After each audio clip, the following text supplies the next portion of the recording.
So by the end of this video, you should know the common mistakes to avoid when you're answering screening questions for job applications. You'll be able to answer when, where, and how you got the experiences that match what is required for the job, and ensure you're using the right keywords. So stay tuned. There are some mistakes that you should never make when answering screening questions. One of such mistakes is using statements such as refer to my resume or answer included in my resume. Of course, they have your resume, but they actually require you to answer the questionnaire. So using those kind of one-liners would automatically get you disqualified and not screened because you're not able to follow instructions.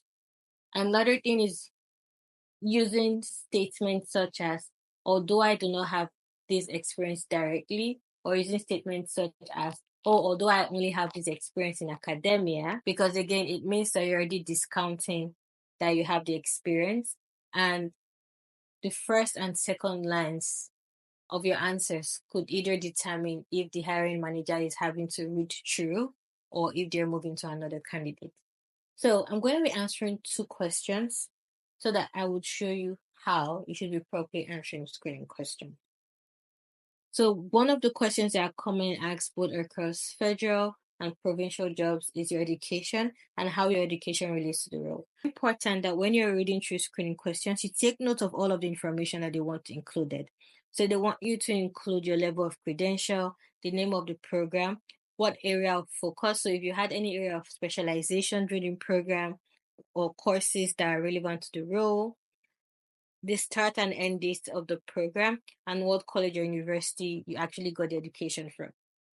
So that means if your answer doesn't actually cover all of these sub questions or pointers that you're looking for, you can easily get disqualified. So as an example, if I was to answer this question, I will start with what my degree is, from what school, faculty, and university I got the degree from, the start date of my degree when I actually began the degree, the CGPA I graduated with. That's because, again, I want to showcase that I was a good student. I graduated with a very high CGPA, so I'm academically talented. The month and the year, of course. And, sometimes the degree or the convocation date is actually different from when you actually finish the degree. So I would also just include that. And then I'm going to emphasize courseworks that are relevant to the job.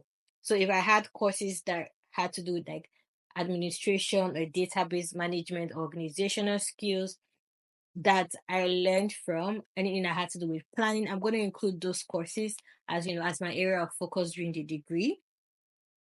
And then, of course, just highlight a bit what those courses did in terms of like the skill set and knowledge that I built. And then if I also have another degree, so for example, if I have a bachelor's degree, I would also include that. So if an hiring manager reads this, they not only have an idea of the degree I graduated from or the school, but they also know that, the person is academically talented if the person graduated with a very high CGPA, and also know for sure that I have relevant coursework, which the knowledge and skills that I have gained are relevant for the role.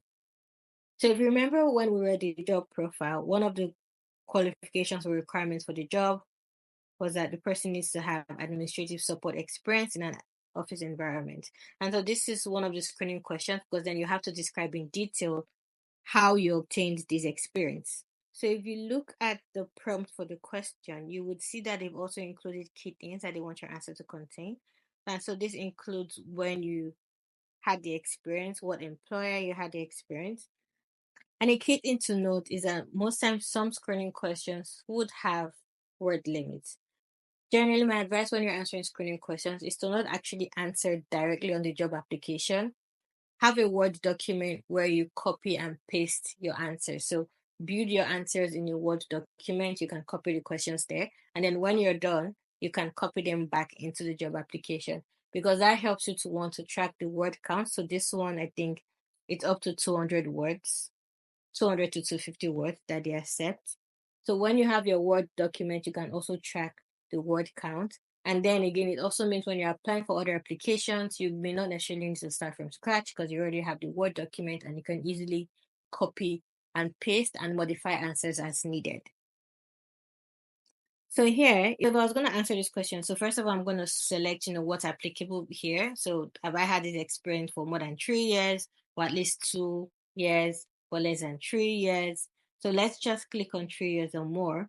So I'm going to start with what my job title was in my previous position or where I had this experience, the name of the organization, and from what date. That's because I also like to estimate that quantity and the quality of the experience. And it doesn't mean that when you're answering these screening questions, that all of the years of experience has to be in one job. So it could be that, you worked here at this place for 1 year, and then you could have a second paragraph that talks about, another position that you held in another firm for some couple of years. So as far as all of the years kind of meet this, that's fine. So this is how I would start, because again, it catches the attention of the hiring manager that, okay, this is the position the person has held, this is the name of the organization, and this is how long they worked here. And so you go on to list the responsibilities and the key achievements that you had in that role. And you want to use language that resonates with what's in the job profile. So in terms of the kind of clients that you've engaged with. And if you remember, when we analyzed that job profile in the previous video, we talked a lot about, how the role involves lots of, customer service, communication with clients, communication skills. So you're supposed to be stressing those things that are part of the job profile and things that you've done before.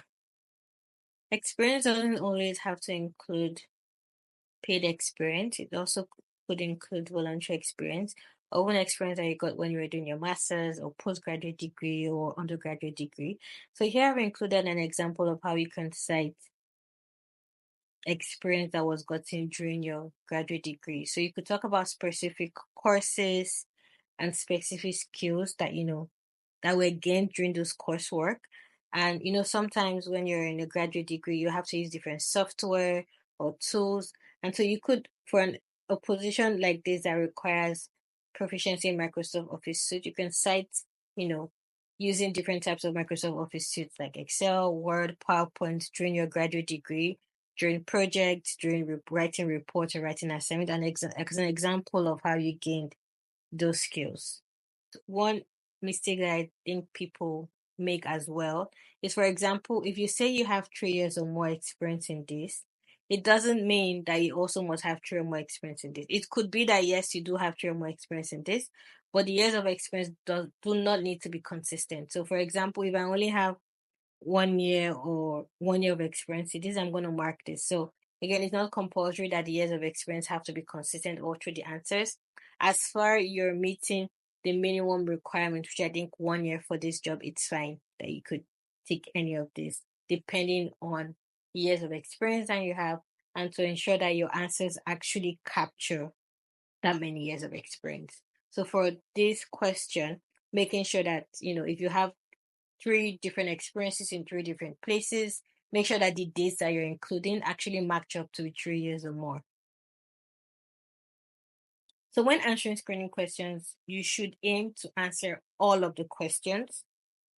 These are preference statements. And again, I've said preference statements are nice to have. It shouldn't discourage you from applying for positions.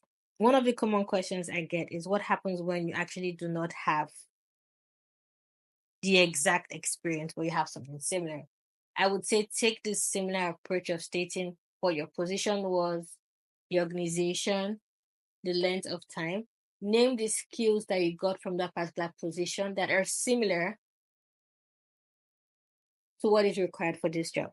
When you're answering screening questions and there are particular applications or software that is required for you to have and you have used them, please do make sure that you're actually putting those in your answers.